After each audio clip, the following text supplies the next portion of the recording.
paling sulit ya.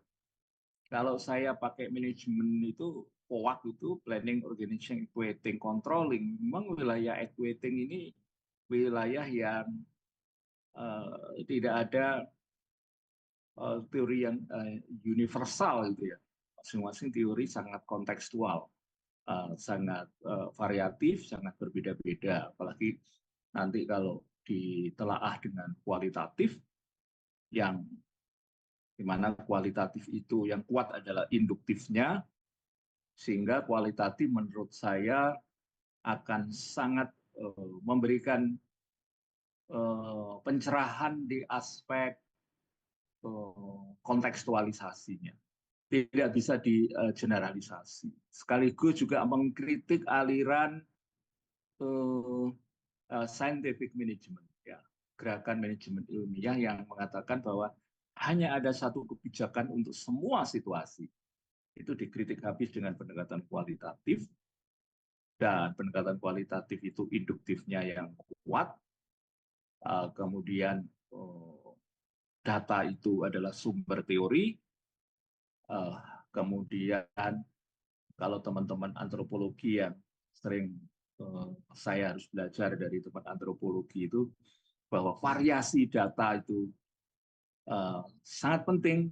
Kalau Anda nanti tesisnya kualitatif, tapi informasi yang Anda peroleh gelondongan, makro, seragam, itu berarti kualitatif yang gagal. Jadi harus menemukan variasi, detail, dan saya lihat penelaahan terhadap kualitatif ya, terutama mencari informan, itu teman-teman menurut saya kurang menuki. Kurang menuki itu artinya bahwa narasumber itu bisa kita dekati, kita tanya dalam beberapa kali momen, dalam beberapa kali kesempatan, dalam konteks yang berbeda. Oleh sebab itu penelitian kualitatif itu Anda harus kreatif, harus inovatif untuk mendapatkan apa yang selalu saya sebut bagian dari in-depth interview, yaitu ada 3 toh, yang atas itu namanya simptom, gejala, masalah, akar masalah. Jadi Anda harus menemukan akar masalah, sehingga nanti saran kebijakan, saran akademik, dan saran praktisnya itu akan menjadi obat mujarab. Tentu hanya untuk tempat penelitian Anda. Tetapi kalau penelitian kualitatif kemudian hal yang serupa dijejek, pasti nanti akan ketemu benang merah. Sehingga ini luar biasa karena kualitatif itu selalu bisa mencari makna di balik angka. Nah, saya tidak mengatakan penelitian kuantitatif itu tidak bagus, tidak. Saya S2, S3 saya karena ada di manajemen, ya S1 saya termasuk di FISIP dulu, S1 saya tahun 82, saya lulus tahun 87, itu kuantitatif, positivistik. Ya, kalau kualitatif kan post positivistik. Itu memang kekuatannya ada di kecermatan, ya. Terus di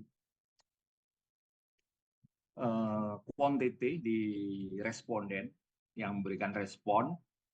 Oleh sebab itu saya sekarang kalau uji kuantitatif, positivistik itu saya pengen paket komplit. Apa itu paket komplit, Pak? Yang sering ditinggalkan oleh para mahasiswa kuantitatif sekarang ini adalah misalnya yang paling penting itu alat ukur, yaitu yang disebut dengan questionnaire. Questionnaire itu harus betul-betul diuji tingkat validity dan reliability-nya melalui sampel kecil. Kalau hasilnya nanti distribusi normal, ya terlihat di dalam apa itu skala apa itu ya, skala waktu akan ada di print itu, ya kan dia berada di dalam titik-titik yang ngumpul ke atas makin tinggi makin tinggi. Nah itu berarti distribusi normal sudah valid. Hasilnya harus dilampirkan. Ya harus konsekuen begitu, Bang. Dan membuat kuesioner itu sulitnya minta ampun, sehingga waktu saya kuliah itu ada buku yang namanya metode penelitian survei.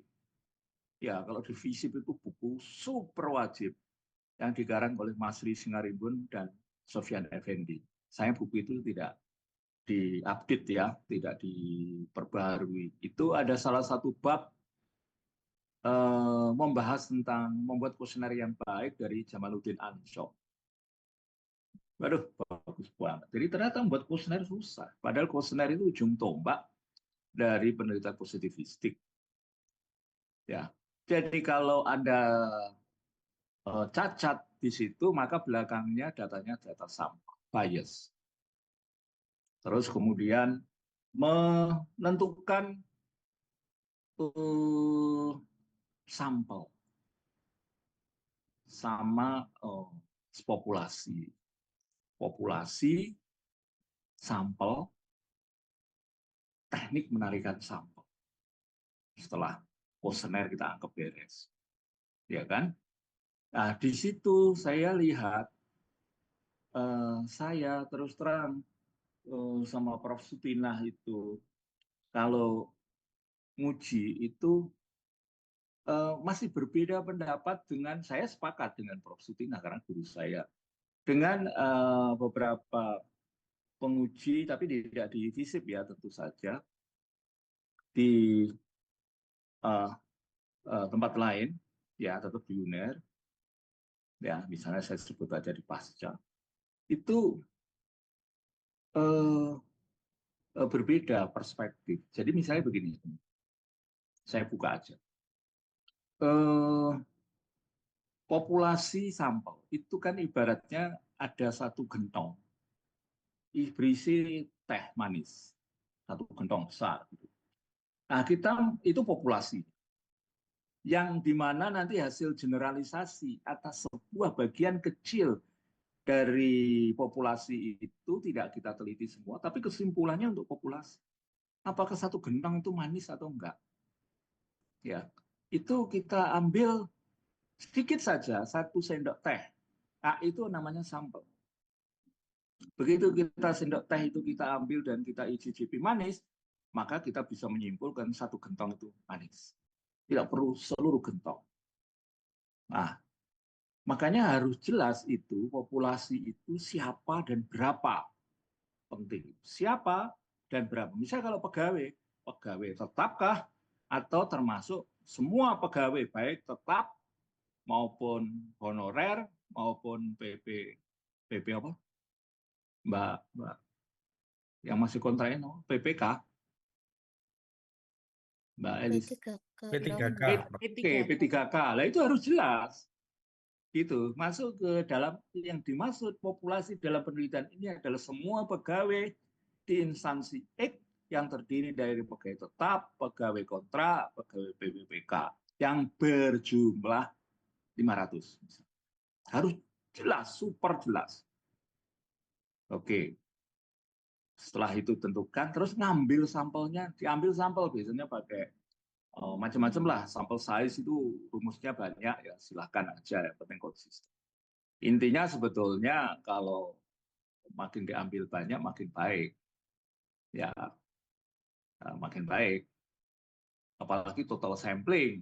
Kalau Anda kuat, appreciate. Kayak kalau 500 gitu aja total sampling. Saya dulu S3 saya itu 501. Gitu. Jadi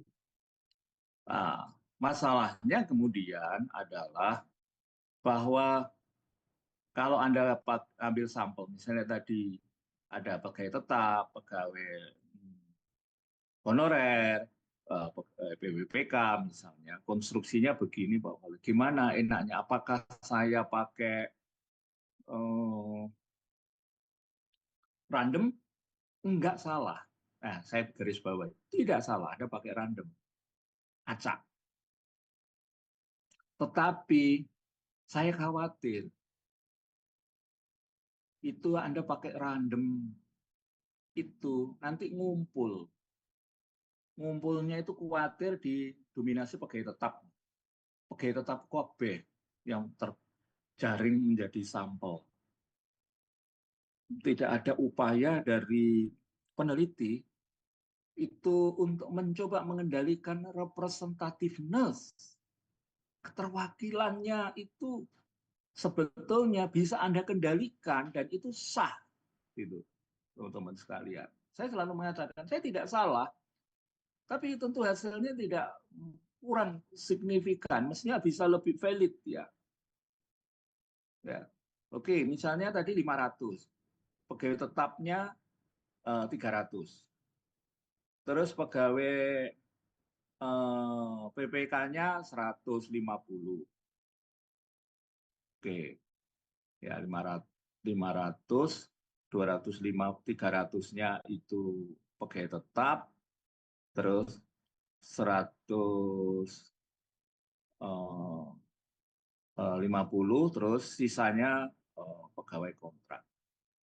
Nah, gimana caranya agar representativeness itu Anda bisa kendalikan itu. Jangan, sekali lagi, jangan pakai random. Terus gimana, Pak? Nah, ada mahasiswa yang kadang keliru. Stratified, random, stratified, proporsional, stratified, random sampling. Betul. Proporsional, stratified. Jadi salah juga tuh nih. Memangnya yang pegawai tetap, pegawai pegawai kontrak, pegawai PPPK dan pegawai kontrak itu strata. Tidak juga. Ada lagi saya menemukan pekerjaan itu strata. Apakah ASN itu lebih tinggi daripada petani? Enggak juga. Strata itu misalnya sekalian golongan 4, golongan 3, golongan 2, golongan 1 itu pasti strata. Ada strata 1 ya kan, golongan 4, 3, 2, 1 itu strata. Tapi ini kan kasus yang saya kemukakan ini kan tidak ada strata. Ya, kalau begitu jangan pakai stratified dong. Gitu. Nah, kira-kira apa itu? Area, apakah area proporsional area itu? Kalau saya sebetulnya itu bisa diwakili oleh apa itu ya? Itu cluster bisa, proporsional cluster random sampling. Jadi pegawai tetap itu, pegawai PPPK itu saya anggap sebagai cluster. Cluster itu kan kantong ya. Jadi kalau Anda penelitian di Surabaya ada pecinan, kantong Arab, Jawa misalnya, itu cluster boleh. Tapi intinya itu, pokoknya jangan pakai stratified lah. Nah, terus area. Nah, tapi sebelum itu Anda harus pakai Slovin misalnya. Begitu populasinya dimasukkan, ketemu minimal harus dari 500 itu minimal 200 misalnya saya buat gitu. Maka itu berapa persen? 200 itu dari 500. Ketemulah persentase. Nah, ambillah persentase itu di setiap klaster tadi. Yang paling besar tadi kan pegawai tetap. Sekian persen dari pegawai tetap, dari 300 tadi ya, 300 sekian persen, ketemulah sekian. Nah, itu baru Anda random dari 300 itu. Terus bawahnya juga gitu, pegawai honorer, terus pegawai BPPK, ketemulah 100%. Dan itu di random. Nah, sehingga representativeness. Ya, kalau Anda meneliti di UNER, divisi UNER misalnya, populasi Anda semua mahasiswa divisi UNER. Ya, Tapi kan di situ ada program studi, atau Anda buat departemen ada 7, program studi ada 14 atau 13. Itu area, nah, area proporsional gitu. Oke, jadi harus cermat ya teman-teman sekalian, harus cermat, harus representativeness. Itu sudah ada sampel size ya, nah, itu baru dirandom. Jangan, nah tadi yang saya kemukakan itu ada yang menarik yang kami tidak sepakat ya.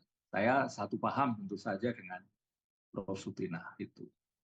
Misalnya gini, populasinya itu pegawai, semua pegawai, baik pegawai tetap, pegawai BPPK, maupun pegawai honorer yang ada di instansi itu yang berjumlah 500. Saya baleni lagi di situ. Oke, itu populasi. Jadi kesimpulannya untuk dia. Kemudian, nah ini yang lucu. Kemudian sampelnya dia pilih, sampelnya itu dia pilih pegawai yang sudah mengabdi di situ lebih dari 10 tahun. Oke, lebih dari 10 tahun yang berjumlah tadi 500 kan, yang berjumlah 400. Oke ya, saya gampangkan, yang berjumlah 400. Nah, itu dia sebut sebagai purposive sampling. Aduh, mati kon. Purposive itu kan non probability, nggak bisa diuji pakai statistik, itu ilmu saya ya. Tapi Anda pakai logika juga. Populasi Anda keseluruhan tadi 500, yang terdiri dari, sekali lagi 500 itu terdiri dari pegawai tetap, pegawai kontrak, pegawai BPPK. Dia ambil secara purposif ya, yang apa namanya lebih dari 10 tahun. Kesimpulannya, apapun dia lakukan dengan mau pakai random atau enggak kita bahas dulu. Tapi ini ada sudah salah.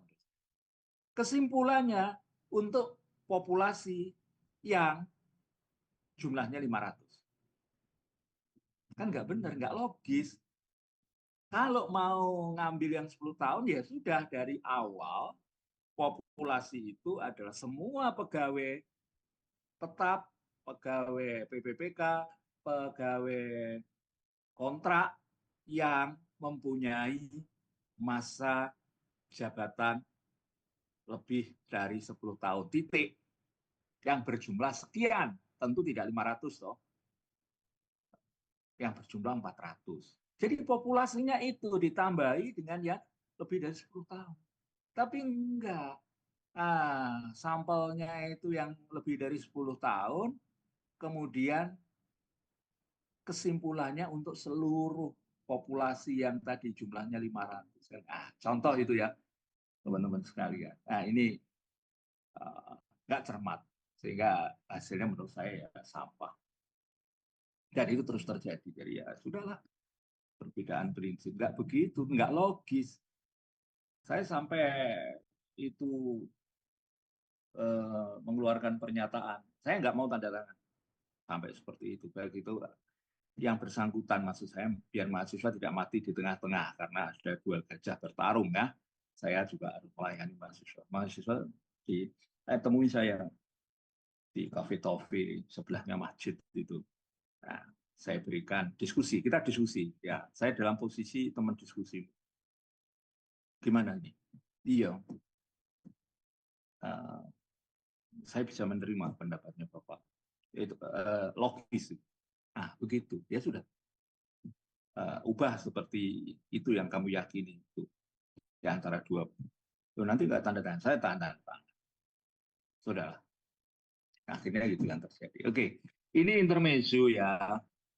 Betapa kuantitatif itu harus cermat. Begitu ada satu jendela Anda tidak nutup dengan rapat dan benar, maka belakangnya ngowos alias apa itu sampah alias validity dan reliability-nya itu tidak. Oke. Belum lagi nanti soal indikator. Ya, oke lah nanti kapan-kapan minggu depan ketemu lagi saya bahas. Ada indikator bentuk, ada apa indikator sumber, ada bentuk. Saya pernah nulis itu.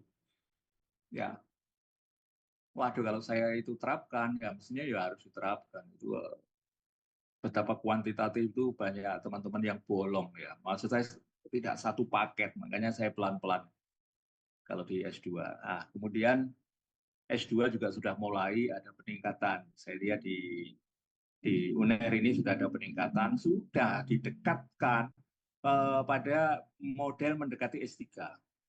S3 itu di KKNI level 9 ya, teman-teman. Level 9. Magister itu level 7. S1 itu level 6. Ya, Anda lihat nanti dengan taksonomi Bloom. Jadi taksonomi Bloom yang sudah disempurnakan itu S3 itu paling tinggi, level 9 itu create.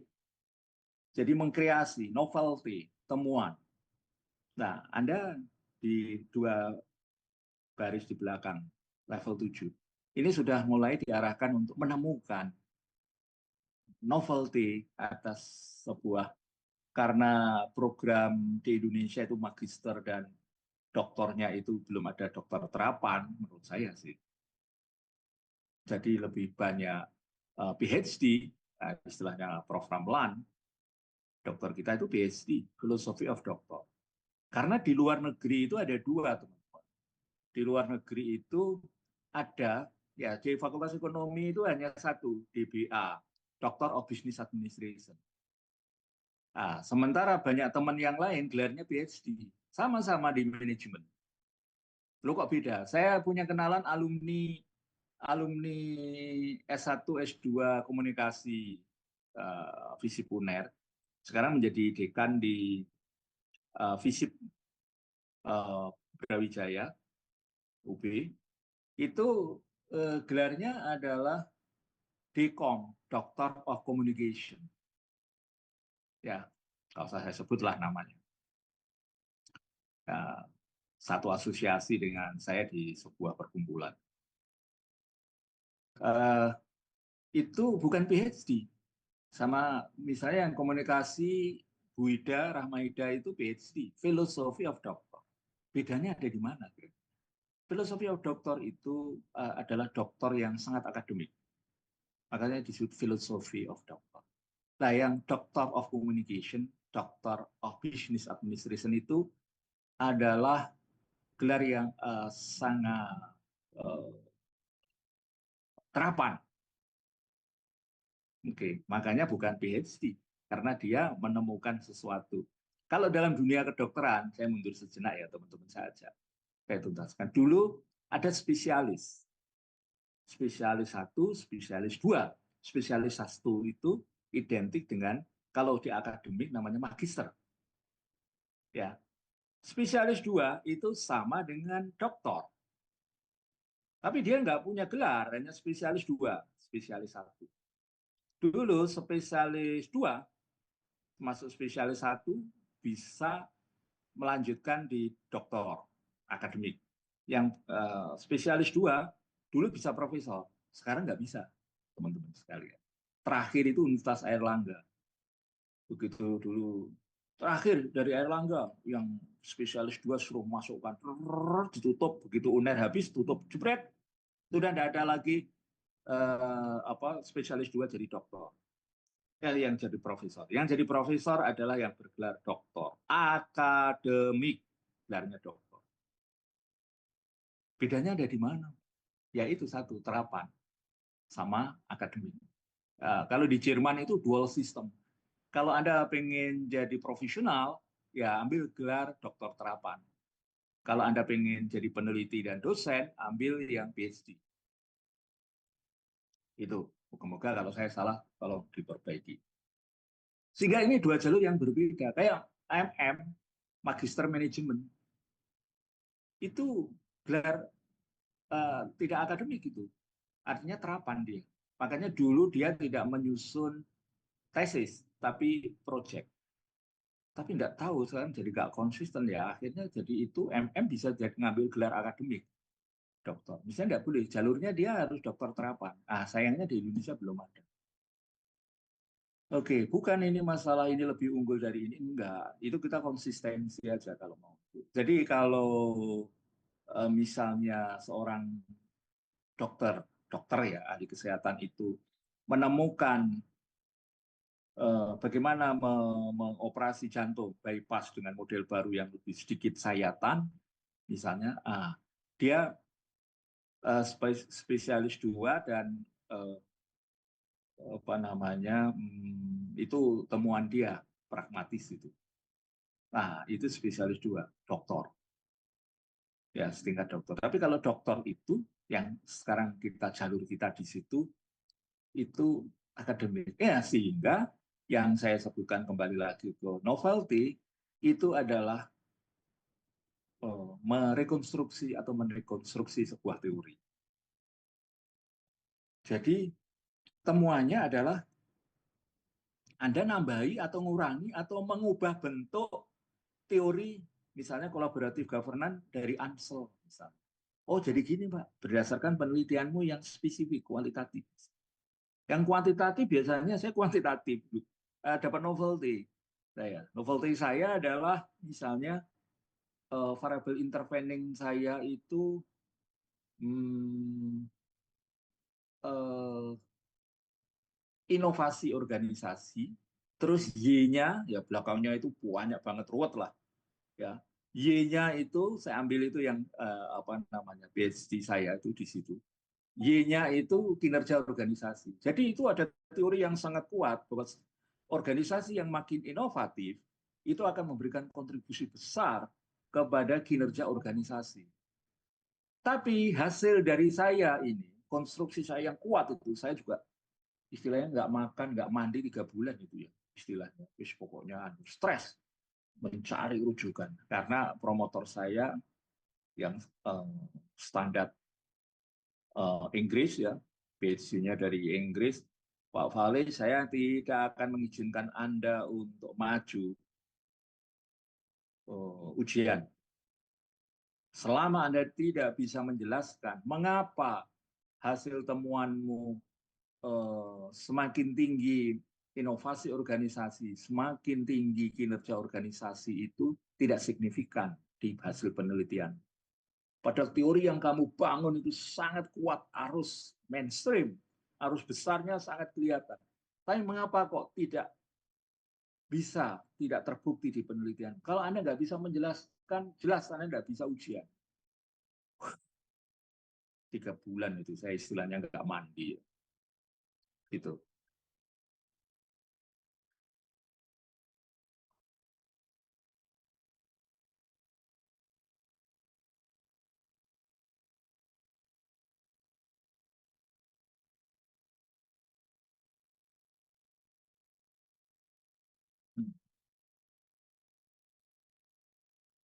Ya,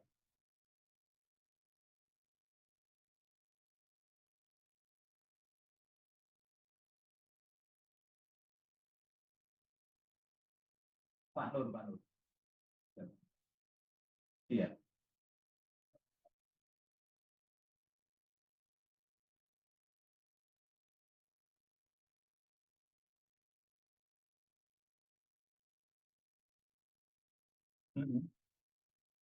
Oh, enggak mau. Memang saya mintanya habis Jumatan.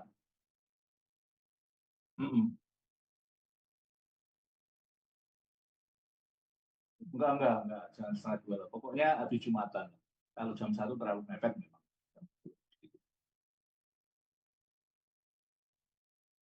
Mm-mm.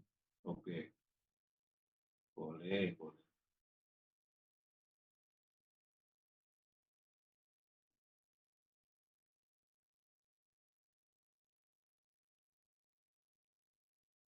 Iya, nanti kan gampang kita nanti sama Pak Kris diskusi kalau kita Zoom, ya kan. Yang penting Pak Roy eh, visible untuk tanggal 16 di Jumatan itu.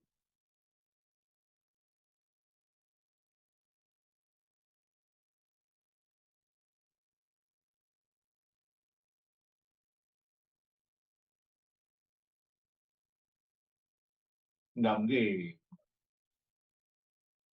Makanya saya buat Jumat itu kan hari hari yang tidak panjang, saya gitu. Terus nanti terbukanya tanggal 30 juga itu hari Jumat, itu Harpitnas, Secepit Nasional. 29-nya kan merah. Iya, merah. Nah, saya kalau itu tanggal 30 cuti bersama, itu Pak, perlu dicermati itu. Oke lah, nanti kita pikirkan. Satu kali. Ya. Nah, nanti kita nge-zoom lah sebentar. Iya, iya. Salah. Ya. Ya. Oke. Ya. Yuk. Waalaikumsalam. Oke ya, teman-teman sekalian, mohon maaf ini koordinasi untuk ujian S3. Eh, oke, jadi doktor apa novelty. Jadi membuat konstruksi teori yang kita bangun itu eh, kita kalau kuantitatif mungkin bisa kita desain di hipotesis. Ya, seperti tadi saya juga harapan saya itu konstruksi hipotesis itu sudah kalau terbukti jadi temuan karena saya jadi hubungan langsung tengahnya ada intervening variabel, variabel apa ya, moderasi atau mediasi ya, moderasi ya, variabel moderasi itu. Jadi kemudian saya bisa menjelaskan, akhirnya saya menemukan penelitian-penelitian mutakhir ya, yang lama-lama semuanya mendukung sebuah hipotesis gitu. Penelitian terakhir, dan akhirnya menemukan satu benang merah ya. Ternyata begini teman-teman ya, uh, ini pembimbing saya ini seorang Chinese ya, yang sangat cermat dan dia tidak mau gusar-gusur, luar biasa. Barusan saja almarhum. Jadi cita-cita kami berdua itu sebetulnya nulis buku bersama sebelum saya janji sama beliau, tapi ketemunya di bandara tertentu gitu ketemu. Pak Fali, saya pengen dengan Anda buat buku. Iya, Prof. Siap, gitu. Sudah kita susun. Tapi Tuhan berkendala. Jadi intinya akhirnya gini, mengapa inovasi organisasi itu tidak memberikan kontribusi terhadap kinerja organisasi? Karena inovasi organisasi yang dilakukan secara parsial itu tidak bernilai apapun. Ya, penjelasannya adalah bahwa organisasi itu adalah sebuah sistem. Ya, Universitas Airlangga itu sistem. Ada subsistem, fakultas-fakultas kita anggap subsistem. Bisa. Jadi kalau mau memacu inovasi organisasi agar memberikan kontribusi terhadap kinerja organisasi, jangan hanya memperbaiki fakultas kedokteran doang gitu. Ya, ada vokasi, ada fisip, ada ekonomi, ada FKH, itu subsistem semua harus diperbaiki. Jadi kalau hanya memperbaiki subsistemnya saja tidak akan menghasilkan efek terhadap sistem besar Universitas Airlangga. Nah, itu kalau itu dilakukan, maka yang terjadi adalah jadi inovasinya tidak boleh parsial. Jadi harus sistemik, maka itu baru meningkatkan kinerja organisasi. Oke, itu temuan sederhananya begitulah teman-teman. Itu novelty. Ya. Jadi memberi perspektif ya. Nah, macam-macam. Ini bimbingan saya S2 bahkan ada yang S1. S2 itu pakai teori uh, public trust, pakai teori ini, oke, macam-macam. Uh, saya tidak menuntut seperti S3, tapi misalnya begini, di teori itu kan misalnya ada 4 dimension, misalnya dia pakai 4 dimension. Nah, teori kan tidak pernah tahu dimensi mana yang mengemuka, yang dominan gitu ya, saya pakai bahasa kuantitatif, mana yang tidak dominan. Nah, dia paling enggak menemukan dari konteks tempat penelitian yang kualitatif mikro tadi, itu menemukan, oh dimensi ini yang paling menonjol, dimensi ini yang kurang menonjol. Sehingga untuk bisa membuat hasilnya menjadi lebih bagus, maka utamakan mengkapitalisasi dimensi X tadi, itu yang utama karena banyak memberikan itu, ada seperti itu. Terus bisa saja ini yang menarik dan saya temukan juga di S2, dia menemukan dimensi lain yang sangat tidak ada dalam teori itu, tapi ini sangat menentukan. Nah, itu novelty. Saya pasti tidak ragu untuk memberikan nilai A pada mahasiswa magister yang sudah mendekati mampu mengungkap adanya novelty itu. Ada lagi cerita kisah begini. Ini S3 sih ya, di Injury Time, salah satu pejabat di BKKBN. Saya nggak usah sebut BKKBN mana.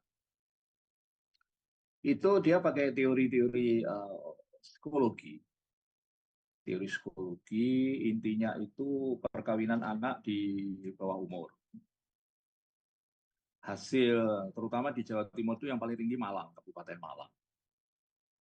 Di situ yang melakukan perkawinan anak di bawah umur itu 80-20. 80% itu hancur. Hancur. Cerai, sakit, sosial ekonominya terpuruk, segala macam. Yang 20% itu berhasil. Nah, dia tidak tertarik yang 80. Kebanyakan kan mahasiswa tertarik yang 80% toh, diteliti. Dia meneliti yang berhasil. Kenapa ini berhasil? Sebagai orang BKKBN, hebat, yuk, oke, saya dukung. Dia pakai teori psikologi tentang apa, pokoknya teori-teori psikologi kan cenderung individualis. Nah, individu. Oke. Tetapi dia menemukan di lapangan bahwa ternyata yang 20% yang berhasil tadi itu karena ada social support. Artinya individu itu didukung oleh kedua orang tuanya, oleh suaminya, oleh lingkungannya, sehingga perkawinan anak di bawah umur mampu membuat dia menjadi rumah tangga yang berhasil secara paripurna, sosial ekonomi, bahagia, punya anak sehat, segala macam, banyak dimensi di situ. Nah, ini menarik, social support temuannya. Ya, biasalah, teori psikologi kan individu kehilangan konteks bahwa menurut saya di kita ini sekarang, apalagi berinteraksi dengan dunia yang lebih luas, community, society, itu individu tidak akan pernah otonom. Negara aja nggak mungkin otonom penuh dia sakar PDW. Dia pasti akan intersection dengan faktor-faktor lain. Jadi kalau ini ada penelitian lagi, ya mohon maaf saya loncat. Mereka yang punya anak berkebutuhan khusus, banyak yang berhasil loh teman-teman, sampai ibunya, mamanya itu keluar dari pekerjaan yang cari duit hanya papanya saja. Demi anaknya dikasih support, cocok. Banyak yang berhasil. Tapi banyak yang parah. Yang banyak terjadi adalah seperti itu tadi, perkawinan anak bawah umur. Yang 80% hancur. Yang 20% berhasil. Nah, kita pengen tahu rahasianya apa. Ternyata itu social support. Jadi teman-teman sekalian, itu bahan yang bagus sekali untuk menemukan novelty. Pengen tahu rahasianya, kenapa ini 20% tidak hancur. Kalau Anda meneliti yang 80%, sudah pastilah, sudah ada jawabannya di dalam buku teks. Ya, tapi mengapa yang 20% itu bisa bertahan? Itu kan langka. Anda teliti di situ. Nah, saya menemukan. Sehingga ini merekomendasikan untuk BKKBN untuk membuat sebuah kebijakan yang nanti sampai tingkat operasional, program yang memberikan dukungan di social support-nya. Nah, akhirnya dia merevisi teorinya itu, teori psikologinya itu dia kritik habis-habisan dan dia membuat sebuah skema baru dari teori itu. Langsung masuk Q1, Scopus. Scopus 1 loh ya. Sangat menarik. Nah, oke. Itulah ya kurang lebih teman-teman sekalian. Nah, di SDM juga banyak banget itu yang mencari novelty kayak begitu. Nah, ini saya ceritakan untuk memberikan perspektif ya, memberikan perspektif, memberikan penyemangat untuk Anda sehingga Anda bisa lulus tepat waktu. Biasanya kan selalu tidak lulus tepat waktu itu pasti di tesis. Oke, moga-moga interaksi kita memberikan inspirasi untuk saya mau nulis apa ya gitu. Nah, segera dicatat di dalam buku kecil itu. Oke, jadi saya di sini ini ada mungkin punya potensi untuk itu juga ya. Ah, saya coba, hmm, hmm, hmm, hmm, hmm, hmm.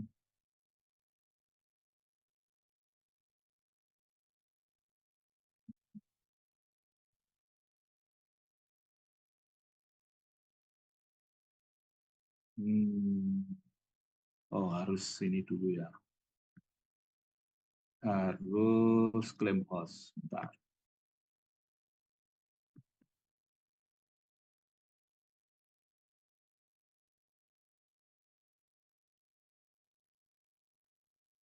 Saya akan menunjukkan kemarin yang saya cari nggak ada, teman-teman sekalian, itu tentang yang komentar saya kalau tidak salah itu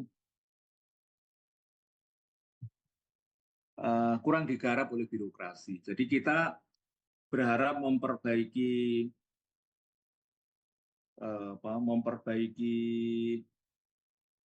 birokrasi itu agar menjadi mesin perubahan, bisa menjadi leading sektor perubahan, agen perubahan, sehingga negara itu bisa maju dengan lebih cepat. Karena Pak Peter F. Drucker itu gemes dengan Indonesia, yang dia mengatakan bahwa negeri ini mestinya tiga kali lebih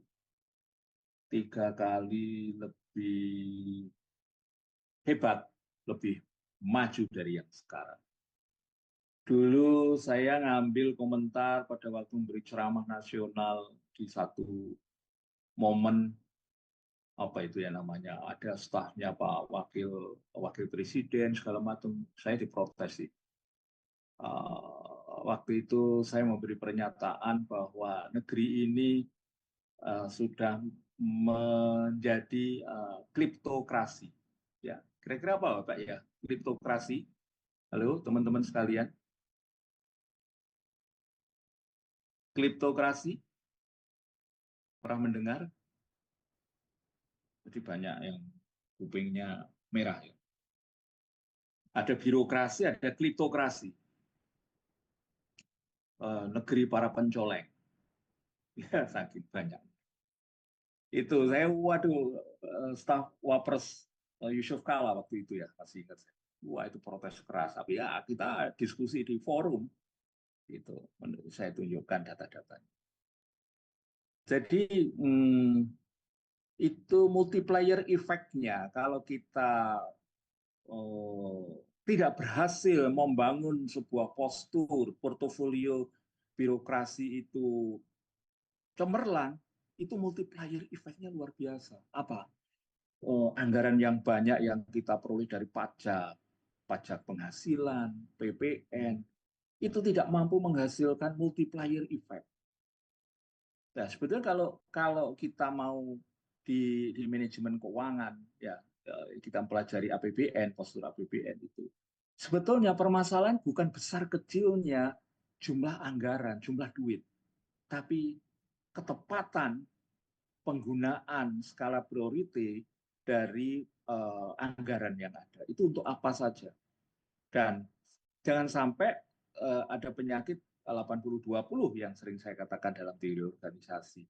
Mengeluarkan resources, duit sebesar 80% untuk masalah yang tingkat urgensinya hanya 20%. Itu penyakit 80-20. Seharusnya kita hanya menggunakan duit 20, tapi menghasilkan 80. Nah, itu kalau di ekonomi disebut oleh Profesor Samuelson sebagai multiplier effect. Contoh ideal yang mau itu adalah bidang pariwisata. Jadi ekonomi pariwisata adalah ekspresi dari multiplier effect. Anda coba lihat Bali. Ya, hampir semua komponen itu mendapatkan manfaat dari kehadiran dunia wisata. Ya, begitu ada bom, hancurlah, runtuhlah. Kalau saya tidak hanya runtuh, semaputlah itu Bali. Karena semua orang berhenti, tidak ada eh, wisatawan Nusantara maupun wisatawan mancanegara ke situ. Selesai sudah, semua nganggur. Ya, sehingga Bali dengan akhirnya bangkit karena ekonomi pariwisata itu mendominasi, bukan mereka yang memproduksi sepatu, memproduksi tekstil, memproduksi senjata, itu yang untung besar. Yang untung besar adalah mereka yang di bidang ekonomi pariwisata. Sehingga Bali itu tidak perlu gubernurnya menarik investor dari dunia industri yang penuh dengan polutan. Nggak perlu.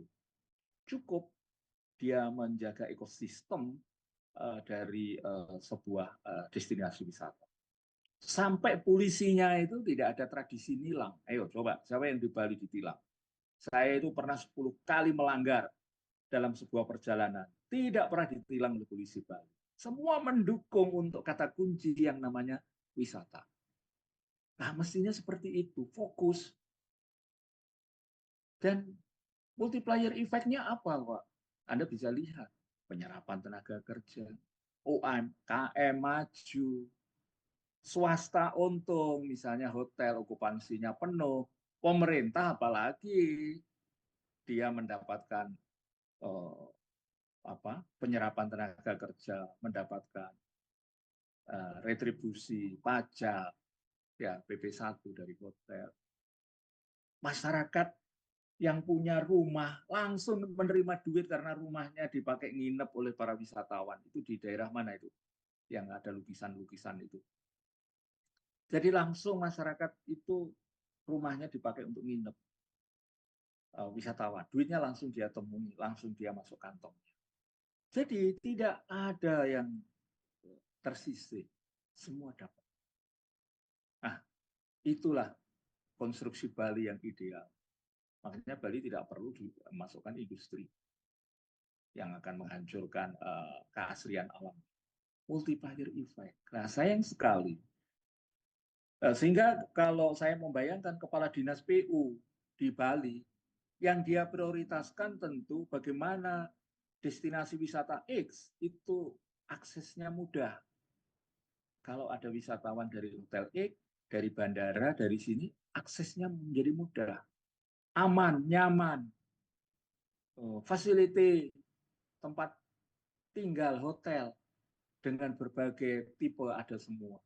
Nah, itu yang mesti harus dan bermental melayani. Hanya bondo itu saja, hanya modal itu saja dia.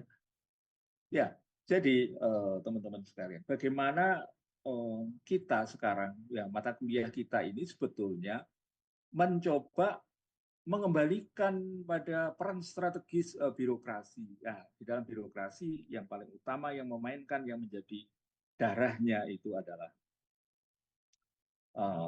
manusianya. Dan ini wilayah yang paling sulit. Wilayah yang paling sulit. Restrukturisasi, reformasi sudah ada milestone, ada desainnya, tapi tidak mudah. Ya, kalau kita kembangkan kan ada intervensi politik, ada kepentingan. Jadi kita tidak pernah bisa menjadi profesional betul. Ya, yang kita sebut di Randall Schuller kemarin, bagaimana to attract, ya, menarik, to retain. Setelah masuk di dalamnya dia lebih kerasan dan to motivate sehingga dia bisa memaksimalkan kinerjanya dalam melayani publik. Tidak mencari ceperan, tidak mempersulit, ya sehingga investor bisa masuk. Jadi sekali lagi persoalannya ternyata bukan besar kecilnya anggaran. Ya, tentu kalau sudah di situ kembali masuk ke eh, value yang dibangun di dalam birokrasi itu yang kita sebut budaya. Kemarin sudah saya singgung kan, ternyata saya menemukan apa itu hukum Parkinson Law. Itu hampir semua negara itu mengalami Parkinson Law. Jadi selalu me, apa ya, mencoba memperpanjang pekerjaan. Kalau misalnya 5 hari, aturannya 5 hari, sebetulnya dia bisa 3 hari, tapi dia selesaikan 8 hari. Itu Parkinson Law dan sangat kuat ini Parkinson. Terus munculnya budaya organisasi yang sulit sekali untuk diubah. Ya, jadi itu nanti maksud saya juga ada 1000 jalan menuju ke Roma. Yang mau saya soroti ini tidak semua bagian saya masukkan di situ ya. Nah, ini kalau kita aspek finansialnya itu terbatas selama ini, itu kan ada non finansial, ya kan? Ada jabatan yang kemarin yang sudah kita diskusikan. Jabatan itu menjadi menarik. Task itu apa namanya? Tugas, job itu pekerjaan itu dibuat lebih menarik. Dia tidak lagi beban tapi kebutuhan. Kuliah itu tidak beban tapi kebutuhan. Dibuat menarik kuliahnya. Jangan hanya di dalam kelas, indoor, tapi juga outdoor. Sambil makan-makan di kafe. Gitu ya Mbak Lidi ya, Pak Loris ya. Aku ya melok seneng rek, aku ya bosen ning jero terus berhubungan dengan spidol. Sekali-kali model kelasnya juga beda. Dulu sih sempat kalau sore atau malam hari itu ada rotinya. Sekarang banyu kran yo sembuh ya. Oke. Jadi dibuat menarik lah itu kan ada yang menarik adalah job yang menarik itu adalah banyak variasi ya, banyak apa itu, keterampilan, task identity, signifikansi tugas. Pekerjaan itu mengandung otonomi, hak pengambilan keputusan diserahkan pada pemegang pekerjaan. Terus ada umpan balik. Itu menarik. Perkuliahan yang menarik itu seperti apa? Tentu kita bisa sedikit banyak terinspirasi oleh pekerjaan yang menarik. Makanya di dalam sebuah teori yang saya temukan itu ada 3 klaster kan. Individu itu bunter sendiri. Terus di sebelahnya itu task. Terus sebelahnya lagi ada 3 organizational environment. Itu kalau arsirannya ketemu di dalam satu titik, itu namanya nanti kita akan mendapatkan sebuah individu yang kinerjanya fit, paling fit maksimum. Jadi di individunya bagus, tasnya mendukung, ya tidak menjadi beban tapi menjadi kebutuhan. Terus organizational environment-nya kondusif, maka yang terjadi adalah performa yang luar biasa. Nah itu. Ya, jadi yang diutek-utek jangan hanya manusianya, ya psikologi tadi kan hanya manusia, lingkungannya juga dong. Nah, lingkungan orang kerja di birokrasi itu kan task. Oleh sebab itu saya sebut nanti work from anywhere itu perlu. Saya kira nanti pelajaran dari sebuah riset tentang di Amerika setelah era COVID itu banyak sekali value-value muncul dan itu menuntut perubahan, dan sarannya adalah para ahli mengatakan jangan Anda mengekang itu perubahan. Anda harus rangkul itu perubahan. Memang tidak semua. Apa itu? Work from anywhere salah satunya itu. Jadi bisa bekerja, itu memerlukan trust loh ya. Kalau dilakukan di kita, waduh enak rek pegawai negeri turune omah from dino rek. Anak saya di OJK itu sudah 2 hari bisa work from home. Ya, kinerjanya bisa terpantau dan tidak mengurangi apapun di rumah juga persis di kantor, hanya pindah tempat saja. Nah, itu perlu trust, ya, perubahan visi.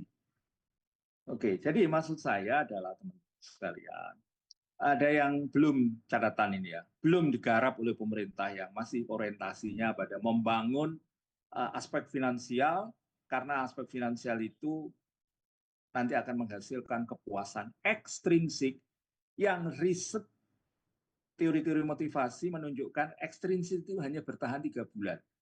Jadi kalau gaji dinaikkan itu 3 bulan itu meningkatkan performa, tapi setelah 3 bulan pelan-pelan mudun balik mana ke posisi semula. Jadi tidak apa. Tapi kalau Anda membangun kepuasan intrinsik melalui sebelah kanan non financial, yaitu Anda melakukan redesign jabatan, meredesain ini tidak mudah, ini garapan besar, membuat lingkungan itu makin kondusif, membuat mereka tadi yang katanya Randall Sugar retain. Anda usahakan itu. Terus fleksibilitas tempat kerja ada 3 ya, benar kan? Flex time, Anda lihat itu. Minggu kerja dipadatkan. Minggu kerja dipadatkan. Dulu Sabtu masuk loh, pendidikan masuk. Sebetulnya menurut saya pendidikan itu juga libur loh. Jadi apalagi masa anak-anak itu ya, SD itu kan masih dunia bermain dia. Kalau saya belajar dari dunia pendidikan di Australia, waktu dulu di Australia sama istri, itu anak-anak primary school itu lebih banyak bermain. Jangan dipasok UNAS. Wah, kayak robot yang Indonesia itu. Harus iso ini, waduh macam-macam. Mereka itu loh masih bermain. Jadi bagaimana mendesain sebuah proses belajar yang tetap unsur bermainnya itu masuk. Misalnya seperti ini. Ya, ada salah satu ilustrasi. Primary school. Dan ada ini karet, dia dari karet itu membentuk mobil. Buatlah mobil. Ayo anak-anak buat mobil. Buat mobil. Macam-macam ternyata buat mobil lucu-lucu ya. Terus, yang Anda pegang itu adalah dari karet. Karet. Karet itu bentuknya seperti ini loh, ditunjukkan di slide. Oh, ini loh karet. Nah, pohonnya warnanya ini. Setelah itu besoknya diajak ke kebun karet. Nah, sampai seperti itu, Bapak Ibu sekalian, pendidikan di luar negeri. Seneng, ya senang. Tapi di situ ada knowledge masuk. Kita kan enggak ya, kita enggak bisa sampai kayak gitu. Anak-anak kelas 6 yang mau UNAS itu malah pulang jam 3. Ya Allah, kayak orang tua. Pulang jam 3, di training kayak asrama militer itu. Ingat Deddy Mulyadi. Ya, mereka masih dunia bermain. Apakah itu? Wah, dia penuaan dini kalau caranya begitu. Menurut saya. Karena pendidikan di luar negeri itu lebih enteng. Tapi dia memperhitungkan pertumbuhan umur. Nah, itu namanya di kita nih, flexibility tempat kerja, lingkungan kerja. Anda lihat itu ada kebijakan yang baik, manajer yang berkemampuan, karyawan yang kompeten, rekan kerja yang bersahabat. Nah, ini kemarin saya berikan apa? UCB ya, Organizational Citizenship Behavior. Nah, ini bisa menjadi penyeimbang untuk munculnya sebuah komitmen. Kondisi kerja, simbol status yang pantas. Ya kalau membuat seragam itu ya pantas kayak orang itu bisa bangga dengan seragam itu. Ya, nah itu sentuhan-sentuhan itu kurang teman-teman sekalian. Nah, saya terkesima dengan salah satu bimbingan saya di PASA ya, yang S2 PSDM. Dia manajer BUMN. Dia orang akuntan tulen. Kemudian setelah lulus PSDM itu, dia dipindah ke divisi menggantikan manajer SDM. Orang akuntan, misalnya di keuangan dia selama. Apa yang dia lakukan? Dia mengubah begitu masuk, dia mengubah suasana kantor itu dengan musik yang ringan. Luar biasa apresiasinya. Jadi dia lebih human dari ilmu yang sangat panas, saya sebut panas ya, duit ini kan panas. Yang sangat quantity ke yang lebih humanity. Dan ternyata hasilnya luar biasa. Nah, kebijakan-kebijakan yang seperti itu yang bernuansa non financial yang mengeksplorasi keutuhan dari jasmani rohani, fisik, non fisik kepuasan ekstrinsik diimbangi dengan kepuasan intrinsik, maka membuat SDM di birokrasi itu eh, apa alasan tidak bisa maksimal karena anggaran terbatas, nonsense gitu. Kita aja yang kurang kreatif, inovatif buat kebijakan-kebijakan yang gitu. Nah, itulah ya kira-kira. Nah, saya sebetulnya ya karena kita sudah mau maghrib ya. Mohon dibaca nanti saya ini ada tambahan. Tidak tahu kemarin ini sudah masuk atau belum ya. Saya stop share dulu ini, teman-teman mohon maaf. Ini oh, ya ini juga saya berikan, ini bukan barang baru sih sebetulnya. Hmm, ini teman-teman ya, saya poin aja nanti bisa dibaca untuk discuss. Poinnya itu, ini. Jadi kompetensi, ya kompetensi yang dari Spencer and Spencer itu seperti fenomena gunung es ya. Kompetensi itu ada dua tadi ya, sama dengan model Harvard sama model Michigan. Hard kompeten sama soft. Selama ini yang dikejar-kejar itu kan hard kompeten. Dengan rumus knowledge, K, S, A. Knowledge, skill, attitude. Yang itu kelihatan, itu tampak di atas laut. Perilaku, keterampilan, pengetahuan. Pengetahuan, keterampilan, perilaku atau sikap. Ada fenomena gunung es yang ada di bawah laut yang belum digarap oleh sistem kita. Cenderung malah dimatikan, tidak diperhatikan di dalam sistem pengembangan SDM kita, yaitu soft competence. Nah ini, banyak ditinggalkan. Hasilnya saya ada prinsip ini sebelum saya tutup. Bisa untuk diskusi besok.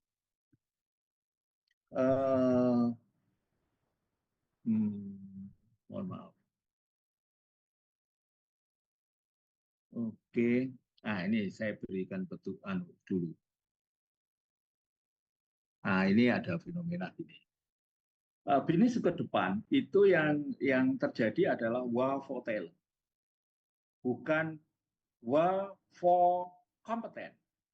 Yang saya maksudkan hard competent. Ya. Jadi nanti berkembanglah namanya talent management. Apa yang terjadi sebetulnya? Ini orang itu hasil penelitian ini ya, saya lupa. Yang menduduki jabatan sekarang itu waktu diwawancarai, apakah Anda bangga jadi dosen, Pak Ovaldi? Saya ngomong bangga. Ternyata yang bangga itu hanya 30%, yang tidak bangga itu 54%, bahkan yang merusak, tidak bangga dan merusak itu 16%. Kalau kita total dengan 54% berarti kan 70%. Bisa Anda bayangkan ini. Misalnya ya, ini saya misalnya. Anda wawancari para dosen di UNER. 70% tidak bangga. Loh kenapa dulu Anda masuk ke dosen? Nggak ada pilihan lain. Uh, saya disuruh orang tua saya, karena bapak ibu saya dosen, disuruh masuk dosen. Padahal saya tidak begitu minat. Termasuk ngambil jurusan. Saya masuk kedokteran gigi karena mama papa saya dokter gigi dan sudah beli alat praktik banyak. Jadi siapa yang meneruskan? Nah, saya dipaksa untuk masuk dokter gigi, alias kedokteran untu. Ya, ini kalau di Semarang itu ada Universitas Tugu Muda, singkatannya Untumu. Ya, bukan itu ya. Jadi jiwanya tidak di gigi, itu. Sehingga waktu Anda tanya jiwanya tidak di dosen, jangan lupa loh, jadi dosen itu harus siap melayani loh. Menurut saya jadi dosen tidak boleh marah, pemarah. Kalau ada satu sifat pemarah, tidak cocok jadi dosen. Dosen itu harus menjadi orang berhadapan dengan dosen itu cool, tidak takut tapi cool. Dia mampu kayak guru lah, memotivasi, mendorong untuk berhasil, tidak nakut-nakutin, tapi membuat optimistik masa depan. Sehingga kalau Anda punya bimbingan kayak gitu, ada yang bimbingan trauma juga ada. Kenapa trauma? Bahasanya kasar kok. Angkat tangan. Gak cocok itu. Jadi dosen gak cocok. Jadi preman Wonokromo ya gak cocok. Jadi tidak semua. Nah, kenapa dulu Anda jadi dosen? Ya, 1000 cerita. Tapi ini fakta ya. Ini kalau tutup. Yang bangga itu hanya 30%. Artinya yang klik, bunyi klik kayak di helm, buat cita-cita saya ingin jadi dosen, mau didik orang, motivasi orang, dan saya masuk ini, dunia ini, senang saya. Ya. Dengan senang itu berarti kan dia kejar tidak hanya fisik, finansial, tapi juga kepuasan intrinsik. Tidak hanya puasan. Itu hanya 30% ya teman-teman sekalian. 70% kayak gitu. Mungkin nanti saya cari ini, akhirnya dari mana. Oke ya, ini contoh. Kenapa bisa seperti itu? Saya coba langsung poinnya aja. Ini sebetulnya bisa diputar ya, ini musimnya sepak bola. Oh gitu. Jadi orang itu tidak semua harus jadi penyerang dong, gitu. Hmm. Jadi tidak semua diarahkan menjadi pencetak gol. Semua ada yang jadi back, ada yang ini punya bakat sendiri-sendiri. Makanya kita sebut di sini keberhasilan satu organisasi bukan ditentukan oleh kehebatan seorang Superman, one man show, tapi ditentukan oleh super team. Nah, maksud saya super team itu soft kompeten, bukan hard kompeten. Jadi Anda nanti menjadi manajer SDM, itu harus bisa mewujudkan super team. Saya survei kecil-kecilan ya ke wakil bupati salah satu kabupaten itu saya tanya, menjadi kepala dinas Anda berapa yang sesuai antara tupoksi sama sama ijazah formalnya. Melengse, tahu melengse ya? Mbak Lili tahu melengse Mbak Lili? Halo Mbak Lili, Iya, Prof. tahu melengse ya? Mohon maaf, Prof. Saya tidak tahu. Melengse itu tidak tepat. Jadi tupoksinya itu dia misalnya bidang pariwisata, terus ijazah formalnya dia itu kedokteran hewan, kan nggak cocok. Tapi ternyata di bawah teman yang berlatar belakang dokter hewan, dinas pariwisata maju pesat. Nah, ini apa ini? Gitu kan? Dan ternyata waktu saya tanya itu 80% melengse. Tidak tepat antara hard kompeten, ijazah, dengan tupoksinya. Itu masuk kategori yang berhasil. Ini kan sekarang menarik itu. Nah, terus gimana itu ya? Keberhasilan seseorang itu. Ya itu tadi fenomena gunung es tadi, teman-teman sekalian. Nah, sekarang paradigmanya itu mencari yang awet, yang hakiki, pemberian ilahi yang kita sebut dengan soft kompeten, yang di dalam sistem kita ruangnya makin dipersempit dan memperbesar aspek hard kompeten yang tidak awet, orang banyak tersiksa. Tadi hasil statistik 70%. Oke, karena sudah sore ya. Jadi, nah, apa yang terjadi teman-teman sekalian? Jadi saya poinnya aja. Nah ini, kalau Anda itu fokus di talent, Anda akan mendapatkan ini. Orang itu bekerja dengan kecepatan penuh, kemampuan belajarnya cepat tanpa Anda instruksikan, speed, kemudian productivity and precision, kualitas bekerja lebih cepat, kualitas output lebih bagus. Biasanya ini trade off ya, bekerjanya cepat, tapi kualitasnya jelek. Longevity and attendance. Dia bisa pada talentnya loh ya. Tadi sekali lagi pada talentnya cocok antara karakteristik individu dengan karakteristik pekerjaan.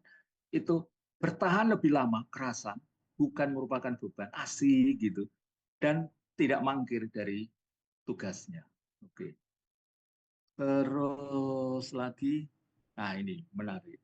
Mengapa paradigma ini mengejar soft kompeten dan talent? Karena ini, hmm, teman-teman sekalian, mohon dibaca sejenak sebelum saya tutup. Eh, kok, kok gini ya? Bentar, bentar, bentar.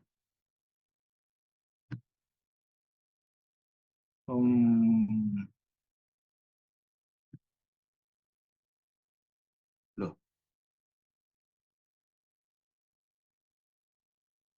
kok hilang ya? Bentar, bentar.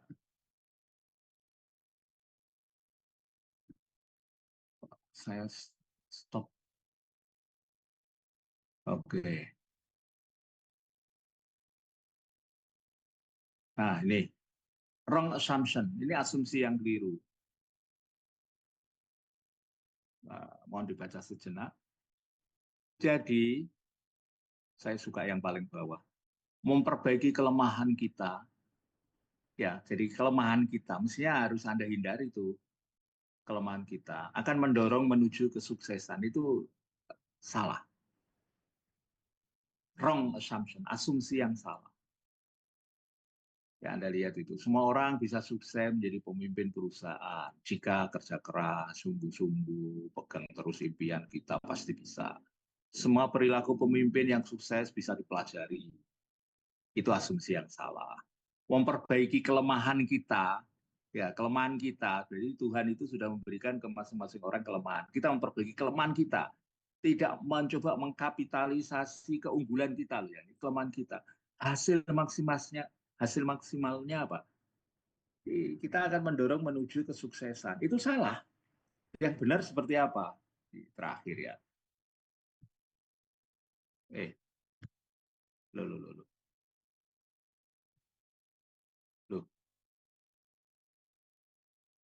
kok macet?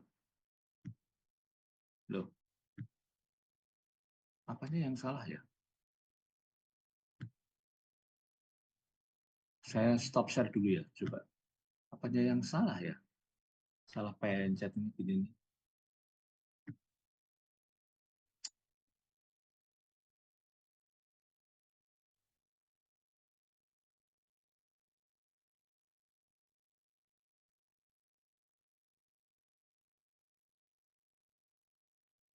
Loh, apanya yang salah ya? Kok nggak bisa selanjutnya? Mesti salah pencet saya.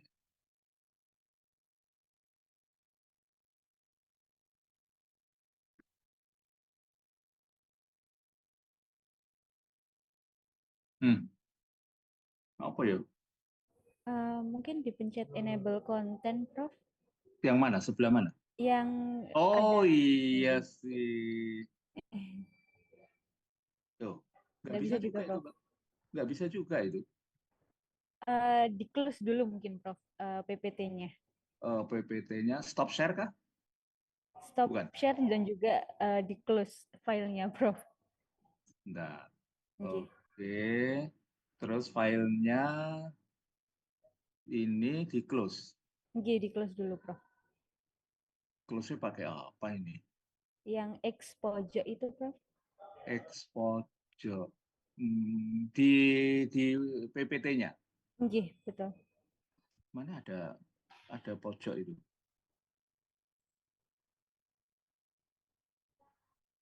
Mana Mbak? Pojok kanan, Prof. Pojok kanan. Oke. Oh, ini toh. Kalau saya biasanya gitu, Prof. Kalau laptop PPT macet. Oh ini, this tak anu Oke. saya coba nanti tak anu lagi. Wah, harap rampung malah ada trouble. Sisi, mesti. Loh, ini ya macet ya. Mati kan.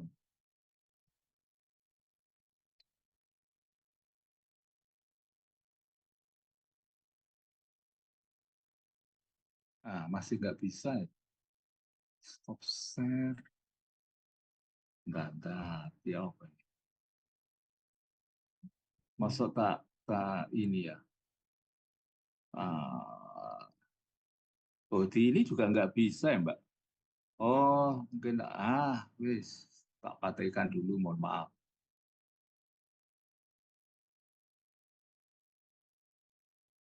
Oh, ini apa ini? Maghrib ya.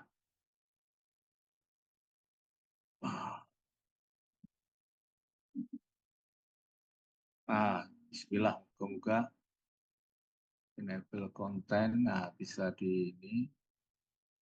Nah, akhirnya. Nah, ini teman-teman, ini the right assumption ya. Jadi ini yang benar, tadi salah. Orang bisa menjadi yang terbaik pada bidangnya masing-masing. Tidak semua bidang atau MSI, sembarang ISO. Kedua, beberapa perilaku sukses memang bisa dipelajari. Namun banyak perilaku yang hampir tidak mungkin dipelajari. Karena di sana ada perbedaan antara bakat, traits, dengan keahlian, skill, dan pengetahuan knowledge. Ya, 3 ini yang suka saya. Jadi kalau Anda fokus pada mengatasi kelemahan, maka hasil maksimalnya itu adalah untuk mencegah kegagalan. Tidak sukses loh ya, tapi tidak gagal gitu aja, itu hasil maksimal.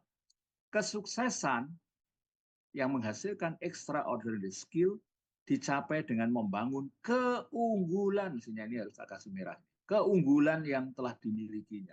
Jadi seharusnya sistem kebijakan pengembangan SDM kita itu mengkapitalisasi, mengeksplorasi keunggulan yang dipunyai yang kita sebut soft competence. Itu ke tiap-tiap orang. Ya, sekali lagi, keunggulan itu sukses. Kelemahan itu mencegah kegagalan. Oke, teman-teman sekalian, sampai di sini nanti saya kirim ke Mbak Eli, Mbak Elis. Terima kasih banyak. Mohon maaf karena